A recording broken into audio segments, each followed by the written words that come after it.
Latest updates ఎప్పటికప్పుడు పొందడానికి big TV WhatsApp channel follow అవ్వండి. లింక్ డిస్క్రిప్షన్ లో ఉంది. మాజీ deputy CM Alla Nani political retirement ప్రకటించి ఏలూరు రాజకీయాల్లో కలకలం రేపారు. ఉమ్మడి పశ్చిమ గోదావరి జిల్లాలో సుదీర్ఘకాలం పాటు తన మార్క్ రాజకీయాన్ని నడిపించిన మాజీ ఉప ముఖ్యమంత్రి రాజకీయాలకు గుడ్ బై చెప్తూ నిర్ణయం తీసుకోవడంతో ఆయన సన్నిహితులు షాక్ తిన్నారు. ఆయన తర్వాత తన నిర్ణయం మార్చుకున్నారని, గోదావరి జిల్లాలో బలమైన శక్తిగా మారిన జనసేన వైపు చూస్తున్నారని ప్రచారం జరిగింది. అయితే అది జరగలేదు. ఆ క్రమంలో ఆయన టీడీపీలో చేరతారన్న ప్రచారం మొదలైంది. దీంతో అసలు ఆళ్ల నాని ఏ పార్టీలోకి వెళతారనేది హాట్ టాపిక్గా మారింది.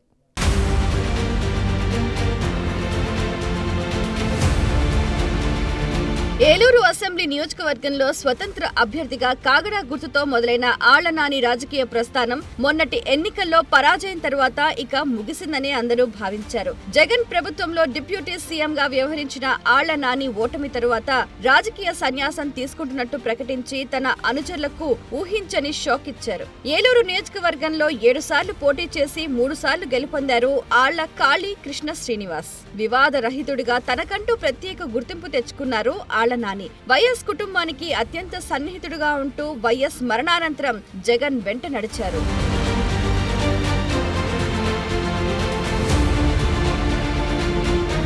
గోదావరి జిల్లాల్లో బలమైన కాపు సామాజిక వర్గం నుండి వచ్చిన నేత అయినప్పటికీ ఆళ్ల నాని ఏ రోజు కుల సంఘం నేతగా ముద్ర వేయించుకోలేదు. అలా అని కాపు కులం కార్డు కూడా రాజకీయాల్లో వాడకుండా తనదైన స్టైల్లో ఏలూరులో పట్టు పెంచుకున్నారు. వైసీపీ ప్రభుత్వ హయాంలో కాపు సామాజిక వర్గ ఎమ్మెల్యేలు, మంత్రులు పవన్ కళ్యాణ్ వ్యక్తిగత జీవితం గురించి విమర్శలు గుప్పించారు. అయితే వైసీపీ పెద్దలు ఆదేశించిన ఆళ్ల నాని మాత్రం వాటిని ఖాతరు చేయకుండా హుందాగానే వ్యవహరించారు.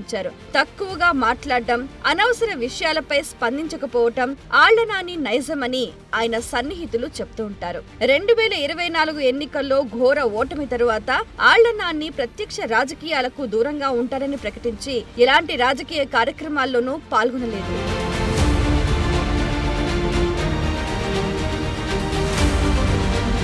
అయితే తర్వాత ఆళ్ల నాని జనసేన రాష్ట్ర నేతలకు టచ్ లోకి వెళ్లినట్లు ప్రచారం జరిగింది. జనసేనలో ఆళ్ల నాని చేరిక లాంఛనమే అని ఆయన సన్నిహితులు చెప్పుకొచ్చారు. దసరాకు ఆళ్ల నాని జనసేనలో చేరతారని ప్రచారం జరిగినా అది కార్యరూపం దాల్చలేదు. ఇప్పుడు ఆయన టీడీపీలో చేరబోతున్నారని పెద్ద ఎత్తున ప్రచారం మొదలైంది. సీఎం చంద్రబాబు సమక్షంలో టీడీపీ కండువా కప్పుకుంటారని సోషల్ మీడియాలో జోరుగా ప్రచారం. అయితే టీడీపీలోకి ఆళ్ల నాని ఎంట్రీ అడ్డుకుంటామంటున్నారు ఏలూరు టీడీపీ నేతలు.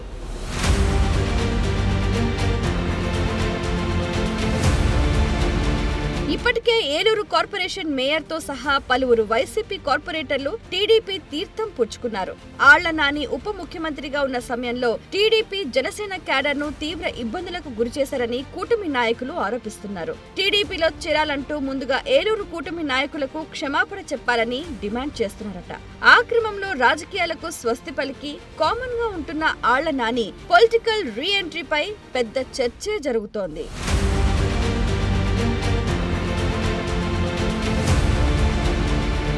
రాజకీయ జీవితానికి గుడ్ బై చెప్పిన ఆళ్ల నాని ఇప్పుడు జనసేన, టీడీపీ నేతలకు ఎందుకు టచ్ లోకి వెళ్తున్నారు అనే దానిపై ఆయన అనుచరులు నోరు మెదపటం లేదు. రాజకీయంగా కేసులు ఎదుర్కోవటానికి పార్టీ మారేందుకు పావులు కదుపుతున్నారన్న ప్రచారం జరుగుతోంది. వివాద రహితుడుగా కాపు సామాజిక వర్గంలో ఆళ్ల నానికి మంచి పేరుంది.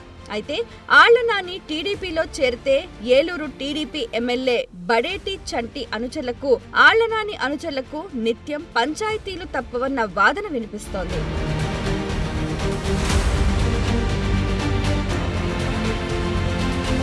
ఏదేమైనా పూర్తి మెజార్టీతో గెలిచిన టీడీపీ వలసలను ప్రోత్సహిస్తూ ఉండటంతో తెలుగు తమ్ముళ్లు దిక్కుతోచని స్థితిలో పడుతున్నారు. గతంలో 5 ఏళ్ల పాటు వైసీపీ నాయకులు, కార్యకర్తలు పెట్టిన ఇబ్బందులు మర్చిపోకముందే వాళ్ళని టీడీపీలో చేర్చుకోవటంపై వారు తీవ్ర అసంతృప్తితో కనిపిస్తున్నారు.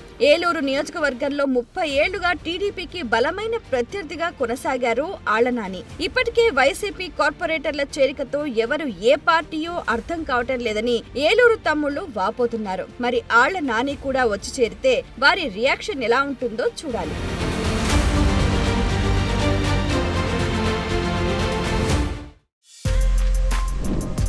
For more videos like this, subscribe Big TV channel.